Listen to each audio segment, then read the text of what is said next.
Mister Aamir Hasan, मैं आपसे जानना चाहूंगी NA 127 बिलावल साहब मुकाबला अता ताड़र साहब है।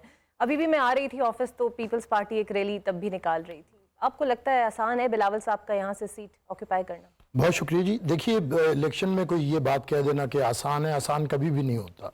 मतलब इलेक्शन है और जब तक अवाम फैसला नहीं करते आसान और मुश्किल से आगे की बात है। लेकिन बहरहाल मैं समझता हूँ कि चेयरमैन बिलावल भुट्टो ने जो फैसला किया है ये मुश्किल फैसला भी है और दिलेर फैसला भी है, क्योंकि पाकिस्तान पीपल्स पार्टी को इस फैसले के पीछे मैं थोड़ा सा पस मंज़र इसका बयान करूँगा कि हम लोग जो 16 महीने की हुकूमत में इकट्ठे थे, जिस पे हमें बड़ा ज़्यादा तनकीद का निशाना भी बनाया गया, तो कहीं ना कहीं ये तज्जिया आ रहा था कि शायद हम इलेक्शंस में एक अलायंस के साथ जाएंगे।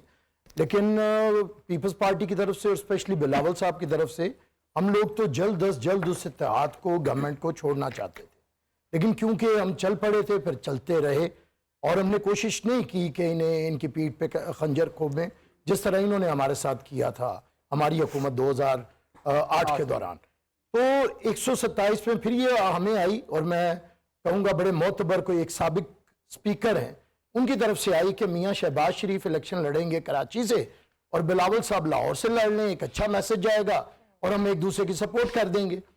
इस पर भी बिलावल साहब ने कहा कि हमने अगर इलेक्शन लड़ना है तो किसी इत्तेहाद के साथ नहीं लड़ना, हमने अपने जोरे बाजू पर लड़ना है, जिसकी वजह से उन्हें फैसला वापस लेना पड़ा और मियाँ शहबाज शरीफ कराची छोड़ के वापस आ गए और बिलावल साहब लाहौर में खड़े हैं। उसके बाद जो भी हथकंडे हैं, जो भी मामलात हैं, उसका हम वावेला इसलिए नहीं करते कि पीपल्स पार्टी के लिए ये कोई नई चीज़ें नहीं हैं। लेकिन साहब कथा कलामी की माजरत, लेकिन इसमें देखिए एक इख्तिलाफ है। शहबाज शरीफ साहब को तो आई थिंक मुत्तहदा कौमी मूवमेंट के साथ उनकी म्यूचुअल अंडरस्टैंडिंग नहीं हो सकी उस सीट के ऊपर। मुस्तफा कमाल साहब को बैकआउट नहीं करवाया। मुस्तफा साहब तो कह रहे हैं कि हमने दे दी थी मियां शहबाज शरीफ साहब को। नहीं, उन्होंने लास्ट मोमेंट तक खुद इंटरव्यू में कहा था। लेकिन चलिए वो एक अलग डिबेट है कि MQM के साथ वो अंडर नेगोशिएशन थे। लेकिन सर एक रियलिटी ये भी है कि लोग ये क्रिटिसिज्म करते हैं कि पीपल्स पार्टी ने पिछले कई सालों में पंजाब में फोकस नहीं किया और जब बिलावल साहब ने फोकस करना भी चाहा तो उनको वो मौका नहीं दिया गया। नून लीग ने वो स्पेस उनको नहीं दी पीपल्स पार्टी को कि वो ऑक्यूपाई करते। उसके बावजूद भी आप लोग 16 माह इत्तेहादी रहे। मुझे इस पे थोड़ा सा, पंजाब में पॉलिटिकल पार्टी और पीपल्स पार्टी ने फोकस कब नहीं किया,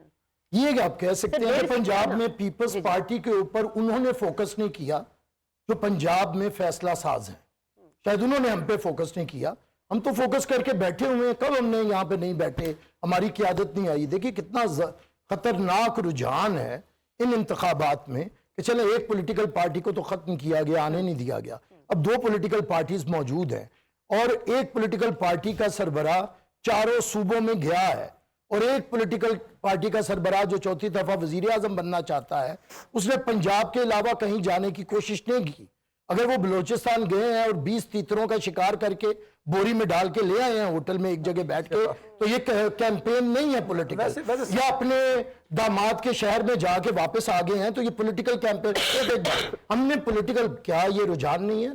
नुसरत जावेद साहब जैसे सीनियर लोग, क्या आप वजीर आजम बनना चाहते हैं ये बता के कि सिर्फ पंजाब फैसला करेगा तो हम वजीर आजम होंगे? हमें सिंध की जरूरत नहीं, हमें बलूचिस्तान की जरूरत नहीं, हमें खैबर पख्तूनख्वा की जरूरत नहीं। जो पॉइंट है ना, हम साहब मैं चाहूंगा इस पे आपका कमेंट भी। एक ब्रेक ले लें, हम पहले ब्रेक ले लेते हैं।